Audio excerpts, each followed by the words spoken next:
Тахо Мудрый Ветер, молодой таурен, начавший обучение как один из друидов, но пошедший по другому пути и представленный как наставник жрецов Громового Утеса после раскола.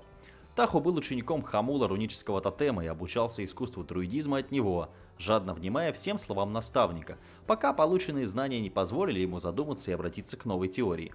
Сперва он делился своими рассуждениями только с Апани Светлой Гривой, но позже стал основателем верования тауренов в солнце, благодаря которому они могли стать паладинами и жрецами.